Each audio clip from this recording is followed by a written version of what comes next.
Hello, everybody.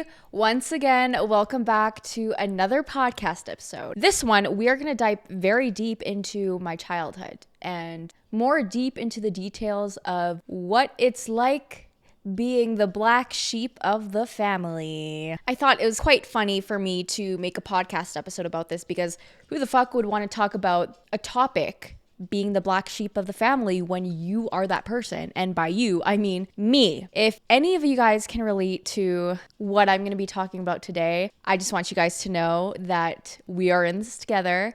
And although so much of this trauma has already left the past behind me and I'm able to take lots of things as a joke, and it's just a reminder for me that where I am today was all thanks to the past. But before we get into this podcast, I just want to do a little introduction. My name is Anna. I am 24 years old. I live in Canada, Edmonton, Alberta. I just want to do an introduction every time just because for all the new people that have found my podcast or you just came across this video for some odd reason and you're wondering, who is this bitch? My name's Anna, okay?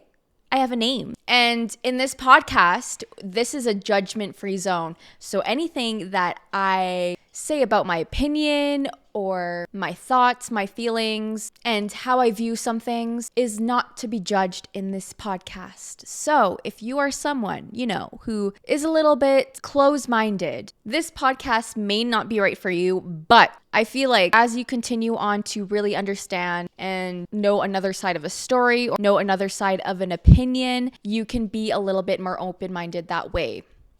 But this case, we're not going to be talking about escaping the Matrix because there's a lot to talk about in that episode where I'm going to get deep into detail and lots of people will not like it because for the most part, lots of it is facts or lots of it is true, but some people are just not open to understanding and accepting the truth.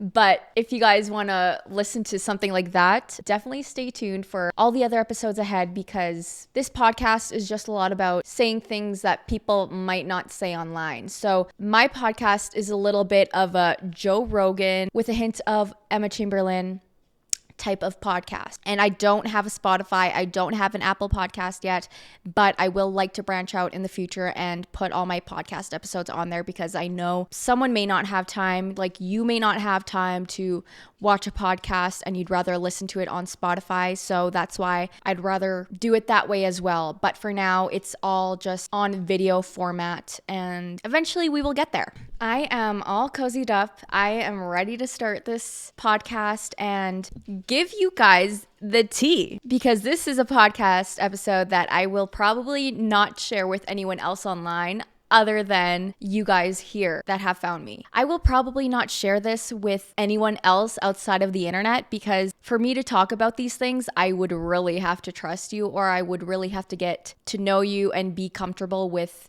the things I say because I just don't talk about this stuff with anyone. But for you guys that are watching, I know you guys are here for a reason. I know that you guys are here because I may be your comfort person or it just makes it feel like that we're best friends and pretending like you guys know me and have met me. Now, let's get to it. So what is even a black sheep and why am I talking about this? So it's when a member of the family brings shame or embarrassment to them. I guess it would be like the problematic one, so to speak. Now, when people point fingers in my family, it points directly to me because I seem to be the scapegoat when they project unwanted negative traits towards me, and it always has been like that my whole life. So many trauma responses come and stems from my history with my family, and it always made me felt bad for who I was as a person. But I will say I'm really grateful to be where I am at and to be able to slowly shift the internalized shame, which required a lot of deep emotional healing and personal self-development. Need a drink water. Oh my God, I'm dehydrated already.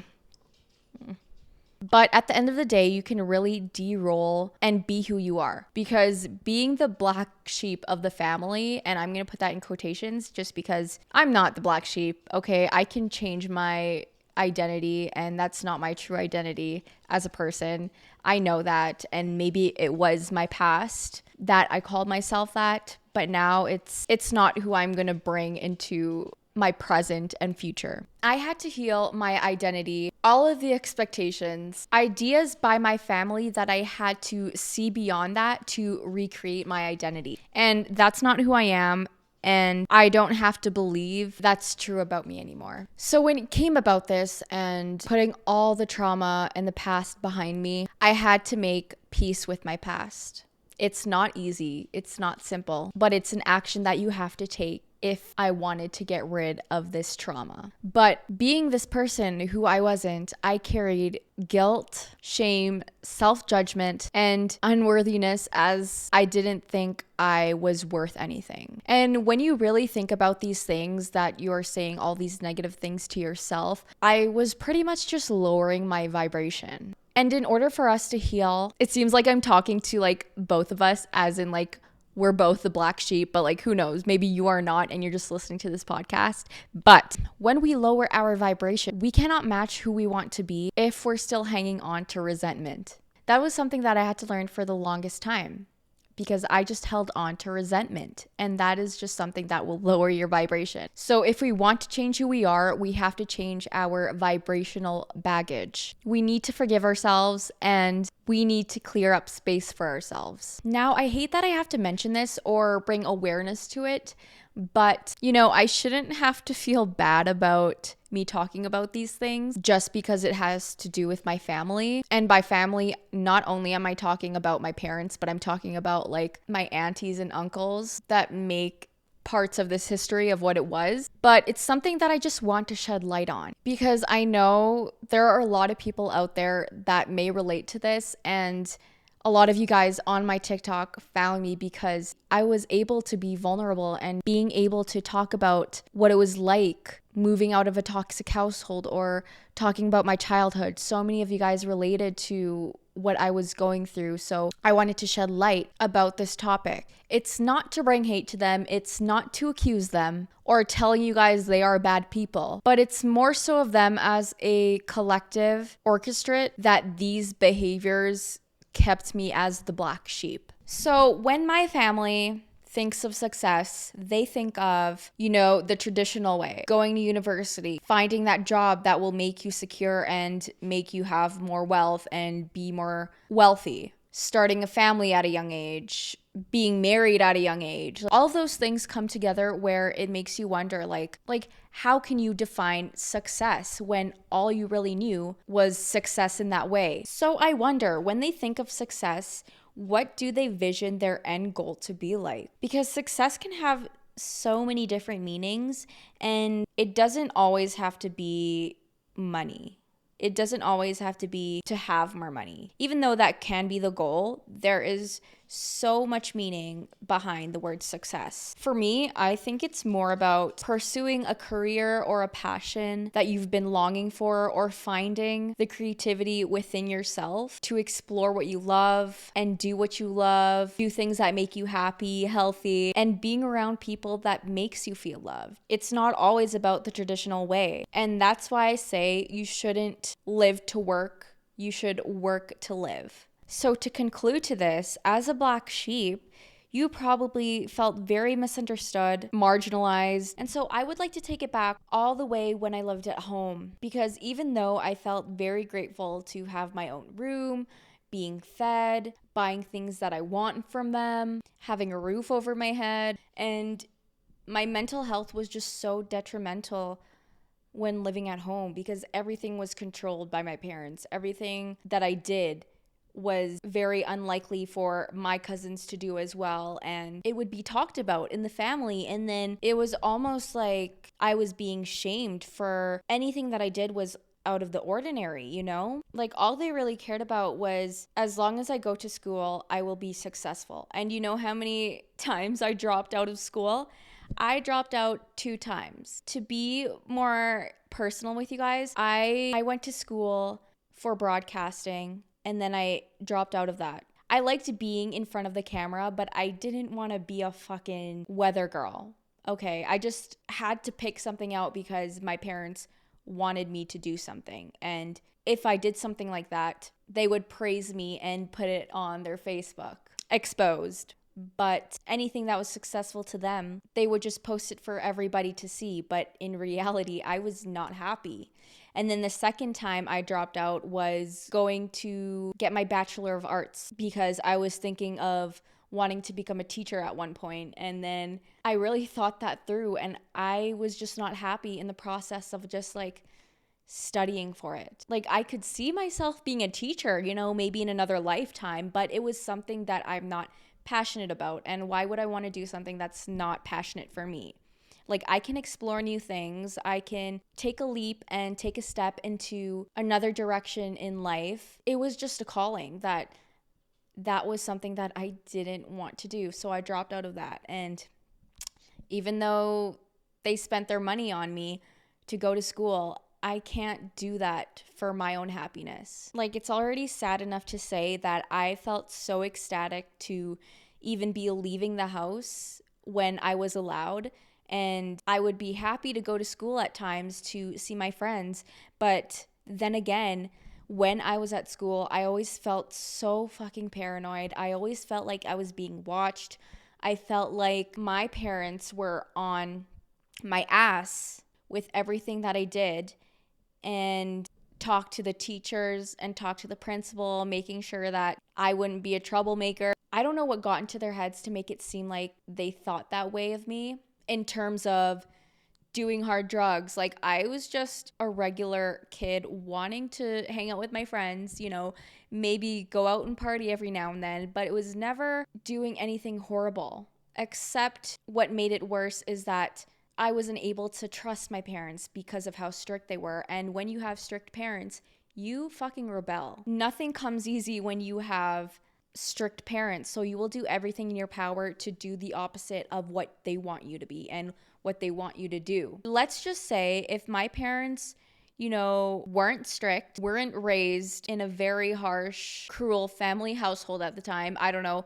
Maybe back then it was just so normal for them to be treated that way, but there's no fucking way in hell that I am going to be living on that generation to treat my future kids like that. But let's just say they weren't strict. I wouldn't have to rebel. I would be able to actually trust them and be vulnerable with my thoughts and be able to speak out about anything that I had problems with and talk about my mental health, maybe, because mental health to them is nothing. But moving on, during like family gatherings or, you know, special occasions where I do see family, it was something that I always dreaded because I was never excited to see anybody except maybe for my cousins.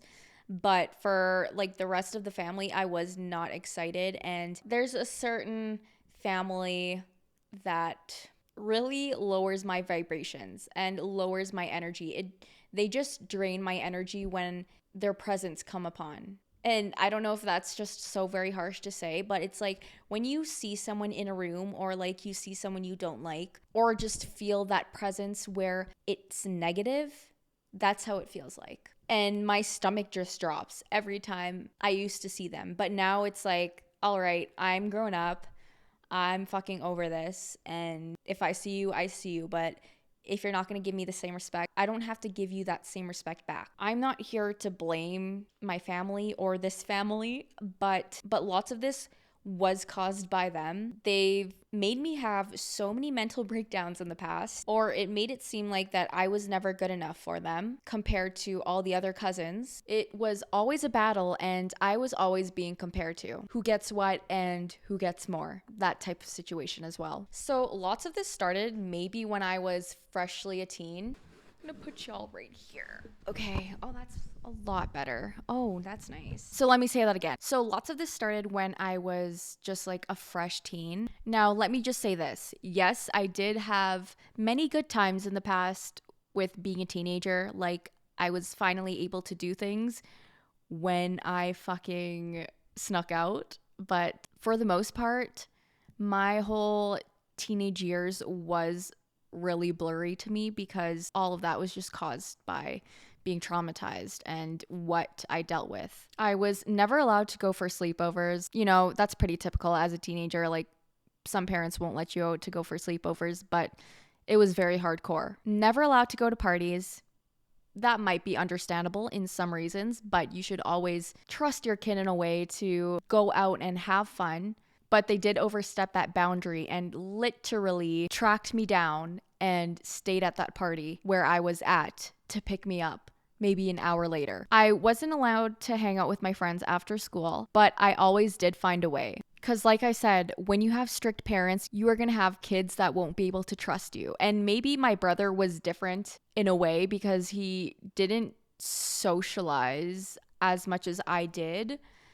But anytime that he did want to go out or did want to hang out with his friends, he was allowed to because he was a boy. And me being a girl, they were very overprotective. But it was honestly a continuous cycle. Like all I wanted to do was just be a normal teen and live how all my other friends lived and just be able to go out with not having your parents on your ass. But I know I'm telling you guys like the surface level of things because I did get abused a lot. And it's not even about the physical abuse. I think being mentally abused is a lot more traumatic than being hit because when you say things to your child, it can live on and you just remember a lot of these things when all they did was just say negative things about you. And there were times that I did get caught because they would just randomly come in my room at like fucking 2:30 in the morning and they wouldn't see me there, obviously. So they called me plenty of times. They've called the cops on me. They've called my friends. I have no idea how they got their numbers. And the scariest thing was when I was at a friend's, one of my family members phoned my friend's house and I have no idea how they fucking got their number because it just makes me think like, how much research do these people do on me? But we're going to get really into it because I will tell you the details of what these people said about me, said behind my back, but they just can't seem to say this shit in person, you know? It's not as triggering as it was before. I just find it really funny now. But when I did get caught from sneaking out, I would be so scared to come back to the house because I remember they would pull my hair, hit me with a belt, hit me with a hanger, or throw anything in sight that was in their surroundings and just throw it at me. And I would just get chased around the house being fucking terrified of what would happen next. So sometimes I would even run out of the house because I didn't know what they would do at the time. So when that happened, this is the funniest thing to this day was when my parents tied up every single door in the house so I wouldn't sneak out. But funny thing is, I always fucking find a way. And I would sneak out through the windows.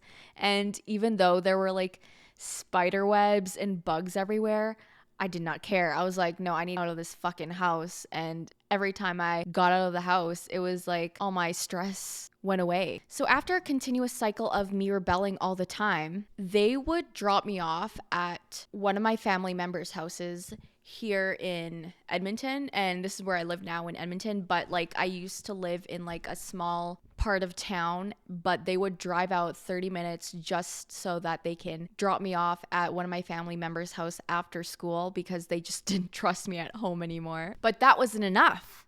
So they moved me to a different school, but then it made things worse because I ended up finding friends or like people that were also toxic and also not so good people that made me rebel in a way with things I thought I would never do, as in like stealing. Okay. They would just make me steal and I would get accused of things and it was just not good. Like it made my mental health a lot worse when I moved to a different school. So when they saw that happening and then those teachers would call my parents saying like she hasn't been showing up, I begged my parents to move me back to a different school in my hometown. So I have been to 3 different high schools and it sucks when you go to a new high school and you don't know anyone that goes there and all eyes are on you. And if I really wanted to expose my family, I actually have a diary that I wrote back in maybe 2012. Yeah, I think I wrote a diary back in 2012. and it has literally everything that you could think of with exposing my family. And I would write in my diary every single time that I felt angry or I just wanted to cry. I would write everything in there. So that was my first diary ever of just exploiting everything. And now when I write diaries, I kind of like shy away from saying names or shy away from actually wanting to say what I want to say. I want to get back into that habit of just writing how I feel. And if I didn't want anyone to see, I could just burn it. So maybe I'll do like a burn book. That diary I will forever keep. So if ever one of my family members ask, why did I make you feel that way? Even though they will never fucking know. Maybe one day, if they ever ask, I'll just be like, I have the receipts here. You made me mentally ill. But they still won't believe that because they are very narcissistic. Sorry, I said it. And just because I wanted to be around my friends, they put this whole persona on me thinking that, oh, she's such a fucking slut that she must be doing this because that's why she wants to go out. Yeah, they've called me a slut. They've called me a bitch, accused me of being pregnant when I supposedly ran away from home. But in reality, I just didn't want to go back home when I wanted to stay at Braden's place because I could not handle it anymore. So I wonder if I made that choice to go back home, I would be a lot more miserable, be more of in a whirlwind, if you know what I mean. They've told me I wore makeup for attention, and by they, I mean like this is a certain family that I'm speaking of, because I just feel like being able to say these things on my platforms and saying this on my podcast, it's almost like a virtual diary. So I can look back at this and laugh. Every time I watch it, I'll just be like, yep, I know who I'm talking about. Also, I was body shamed a lot. It was none of their business to be going on a 16-year-old's Facebook page and trying to find my fucking cleavage or something to make it seem like I'm the slutty one or something, you know? Now that I look back at it, everyone at 16 wanted to show some boobs, okay? Maybe not everybody, but I wanted to make it seem like I have boobs. And what am I doing in this podcast? I am not showing my cleavage, but if I wanted to, okay, go right ahead. But am I doing something for attention right now, as in wearing slutty clothes? I do not think so. Like, I'm wearing a baggy sweater. I do not give a single fuck of what I look like right now. Fun fact, but really, really, really, really sad fact. One of my family members, I will not name, I wish I could. Let's name him Joey.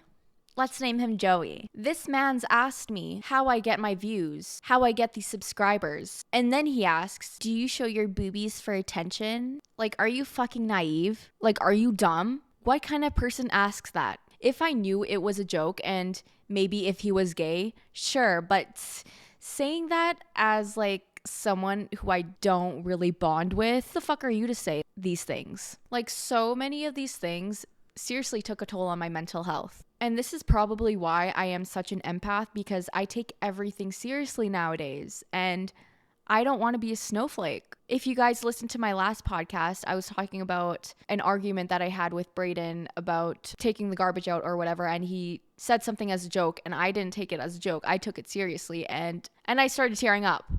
So I wonder where that trauma comes from. But honestly, like, the only people that I really trusted back in my teen years were two people.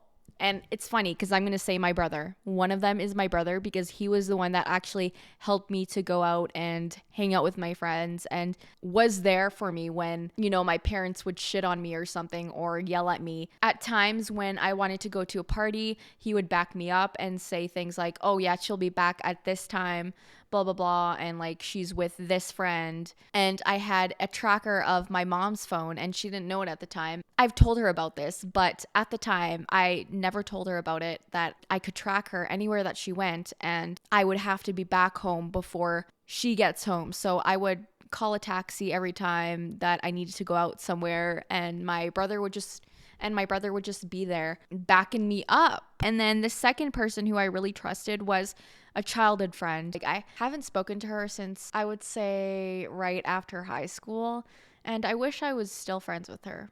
Nothing's wrong between us, but, you know, life goes on, life gets busy, and sometimes you just don't get in contact with people that you used to be really close with. she was also someone that I really trusted just because she was able to help me go out and hang out with other friends. Even though that I was at her place, she was able to let me do things because she knows how strict my parents were. And my parents really trusted this girl because she was Filipino and her mom was really close with my parents. So everything kind of worked out that way where this friend just did everything for me. So those are the only times I really remember when I was able to hang out with other people. But other than that, it was such a struggle. It was such a fight to be able to hang out with friends when asking my parents I wanted to hang out with these people because they just never trusted me. So as I grew up, I was the one who always said sorry, even though it wasn't my fault, because I would always say sorry to my parents and apologize for anything that I did that maybe I was the one to blame for, but they never accepted my apology or like they never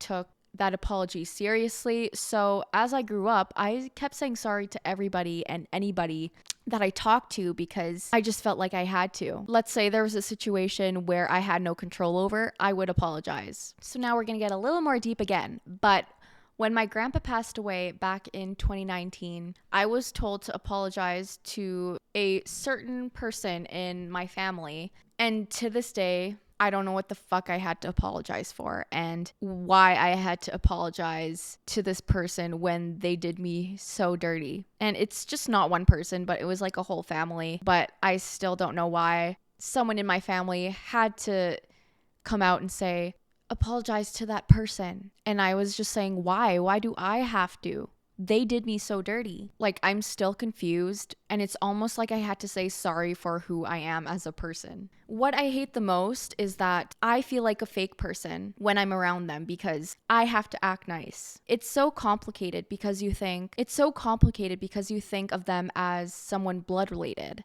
So you just have to be nice to them, right? Like, I hate putting up a fake act when that's not who I am. They act so fake towards me. It's literally making me do the same. I don't want to have that fake persona. But the best day of my life happened when I moved out and branched off into a new adventure of starting a new stage in my life and moving in with Brayden. But when that happened, you would think my family would be so happy for me and so proud. Nope, that is not the case for some of these people that are in my family. They literally laughed at me from one person to another that they told me and told them. They were laughing at the fact that I moved out and that it was a stupid decision. It's seriously a violation of my boundaries as it can lead to me thinking and feeling guilt-ridden, manipulated, and threatened from their toxic behaviors. But honestly, look where I am now. I am somewhere that's so happy. I'm able to decorate my place however the fuck I want. I'm with someone who makes me happy, and I don't have to worry about arguments that's happening at home and just all the bickering that's happening or all the gossip that I would hear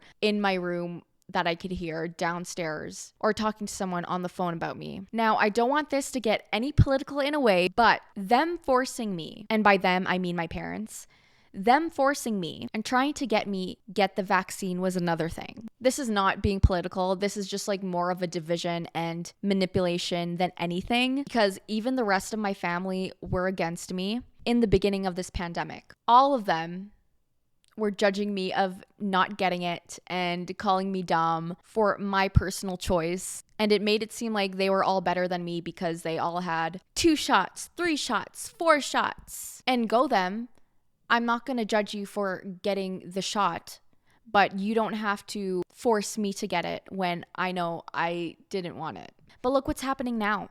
A few years later, they all get so tired and sick of hearing it on the news. They don't give a single flying fuck if I have it or not anymore. Maybe they still do, but it's not being shoved down my throat every single day. And I felt like shit because I felt like the bad person that didn't have what they have. And I just felt like a bad person for standing up for my own rights and wanting to have my own choices. But we're not going to get into detail with that for this episode. But I will talk about that in Escaping the Matrix episode. So if you want to watch that, you're going to be in for a ride because you will have no idea what I can talk about when it comes to Escaping the Matrix. But moving on. The day that I left home was the day that I allowed myself to have the time and space to change and grow into a new person. But my family will not think like that. They will always think of me as like this rebellious 12 to 16-year-old kid that will have no life.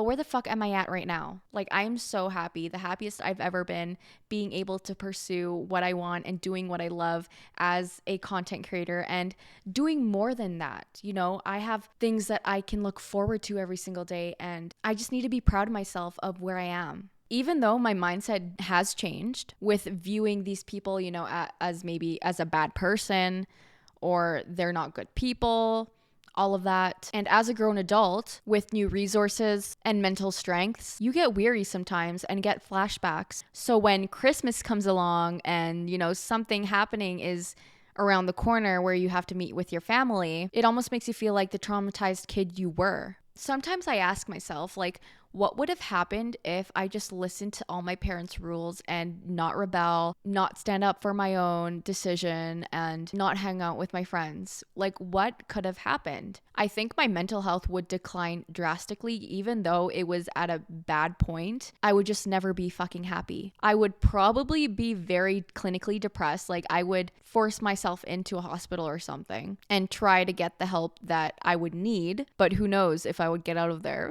I am really happy that I took the route to be my own person and sticking to my own truth even when my family didn't like it. Maybe it was tough love, but I also think they needed to find the healing within themselves too. But that is something I cannot do for them. But it's really time for me to just move on and keep living my life. How I live my life is my business. If they want to victim blame, they can do so as they please. No one's gonna be stopping them, but I can choose how I react to it because I control my emotions, but I cannot control the situation. Someone is gonna have to change the trajectory of the story and be the first one to start healing my generational trauma within my family, and I feel like that's going to be me. I just find it so sad because when I was younger, I told myself I will never treat my future kids how my parents treated me, and I would always cry to that. So before I end this podcast, I want to read something to you guys that I found on someone's story